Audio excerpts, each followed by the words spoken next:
நான் வந்து சரண்யா, இங்கே கோடம்பாக்கத்துலேருந்து வர்றேன். நேட்டிவ் வந்து தூத்துக்குடி. இங்கே ஃபுட்டு ஃபெஸ்டிவல் அரேஞ்ச் பண்ணியிருக்காங்க, நியூஸில் பார்த்து தான் தெரிஞ்சுக்கிட்டேன். சரி வந்து பார்ப்போம் ஃபஸ்ட் டே எப்படி இருக்குது அப்படின்ட்டு. ரொம்ப எதிர்பார்த்ததை விட எக்ஸைட்டிங்காக இருக்குது. நல்லா பண்ணியிருக்காங்க, அரேஞ்ச்மெண்ட் நல்லா இருக்குது, நீட் அண்ட் க்ளீனாக ஃபுட்டு நல்லா இருக்குது.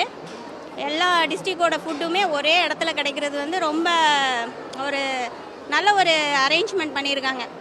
நீட்டாக எல்லாமே குவாலிட்டியாக இருக்குது. எந்த ஃபுட்டும் வந்து எல்லா ஃபுட்டுமே ஹைஜீனிக்காக இருக்குது. அரேஞ்ச்மெண்ட் நல்லா பண்ணியிருக்காங்க. நல்லா எல்லாத்துக்குமே வந்து ஒரு கார்டு கொடுத்து ரீசார்ஜ் பண்ணிவிட்டு நீங்கள் எந்த ஸ்டாலில் என்னன்னாலும் வாங்கிக்கலாங்கிற மாதிரி வச்சுருக்காங்க.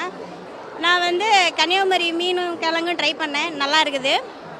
அதாவது அந்த ட்ரெடிஷ்னல் ஃபுட்டு வந்து அந்த ஏரியாவில் உள்ள டேஸ்ட்லேயே வச்சுருக்காங்க. ஸோ நல்ல விஷயமா இருக்குது. எங்களை மாதிரி ஊர் சைட்லேருந்து வந்து இங்கே சென்னையில் இருக்கிறவங்களுக்கு இது வந்து செம்ம டே இந்த 5 டேஸும். அதனால் என்ஜாய் பண்ணுறோம்.